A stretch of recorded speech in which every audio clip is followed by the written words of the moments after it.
Hello mga palangga, masayang buhay sa ating lahat. Kumusta kayo dyan? Welcome to my channel again. For today's video ay magluluto ako ng masarap na spare ribs.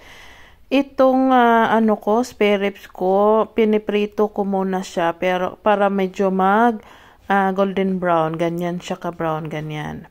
Tapos unahin muna ang pagprito ng mga ribs, mga spare ribs, ganyan. Tapos, wag lutuin ng todo kasi lulutuin pa natin yan mamaya kapag katapos ng maprito ang lahat ng ating mga ribs. Ayan. Ganitong mga ulam dati, alam nyo, never ko to naluto o never ko siya nakain. Kasi dati bata pa ako.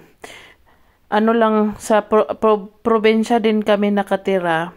Kasi doon, bihira lang kami nakakain ng meat. Ang medyo madalas is chicken. Pero bihira lang yan siya. Yun yung mas pinakamadalas kaysa sa mga pork, beef, ganyan. Ang chicken kasi kadalasan yung ulam namin kasi dati is kadalasan yung ulam namin is isda at saka mga gulay. Ayan, nagisa ko na yung bawang at saka sibuyas, sinabay ko na sila, tapos yung pangpalasa ko na pepper, garlic, onion powder, ayan, igisa lang siya. Pagkatapos niyan, ilagay na yung nakapritong mga spare ribs. Ayan. Halo-halo lang ng konti, gisa-gisa ng konti, ganyan. Tapos lagyan ng fish sauce, soy sauce, oyster sauce, at saka Sprite. Yan yung pangpalambot ko ng aking spare ribs, ang Sprite. Tapos hindi na ako maglalagay pa ng sugar or anything na pangpatamis kasi ang Sprite is matamis na siya. Ayan. Tapos, takpan lang yan, pabayaan lang yan siya na maluto.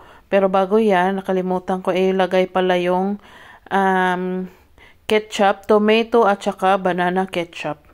Ayan. Yan yung masarap na yan siya. Tapos halo-halo lang, takpan yan siya ng Tapos kapag niluto nyo ito is slow fire lang siya. Kasi lulutuin natin to ng medyo matagal hanggang sa malambot na yung meat. Ayan. Takpan lang, ganyan. Tapos huwag kalimutan na ihalo-halo paminsan-minsan. Tapos yung nakalimutan ko, ayan. Anong tawag niyan?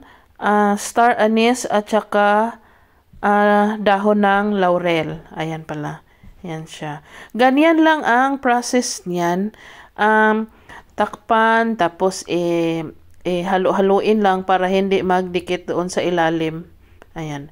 Tapos balik tayo doon sa kwento ko. Nung maliit pa kami, kasi papa ko is farmer. Marami kaming tanim na mga gulay, na mga kamote, saging. Alam nyo yung papaya namin dati, sobrang dami ang lalaki ng bunga. Tapos yung mga kapitbahay, magpunta, manghingi, ganyan. Di ko alam saan galing yung pinangtanim doon na ang lalaki ng mga papaya namin dati. Tapos, yun na nga yung mga ulam namin. Kadalasan talaga gulay, bagoong at saka tuyo. Yung gulay namin, doon lang din sa amin kinukuha. Hindi, bihira kami bumibili ng gulay dati. Ayan. Tapos itong kapag meat ang ulam namin, siya, kapag may fiesta. Bihira lang din kapag birthday kasi manok yung namin, ihanda kadalasan, tapos pansit. Ayan. Ayan na, nagkwentuhan lang tayo ng sandali, tapos luto na ang aking spare ribs with tomato and banana ketchup and Sprite. Ayan na siguro ang tawag dyan, no? Hindi ko alam. Basta yun na. Pero kung nakaabot kayo hanggang dito sa video na to, pakisulat kung taga saan kayo para alam ko kung hanggang saan nakaabot ang aking video. Ayan, oh, ang sarap. Tapos may coriander, paborito ko yan. Masarap kasi yan siya. Tapos pang garnish lang kasi kaunti na lang yung dahon ng aking coriander dyan that time. Tapos pero may bago akong tanim. Ayan, kakain na ang inyong kusinera. Ayan o ang sauce. Huwag nyo masyadong decrease ang tawag niyan, yung sauce kasi ang sarap niyan. Kahit sauce lang, pwede nyo ng ulam yan. Tapos ayan sarap. Tapos ilagay sa kanin, di ba? Masarap yan.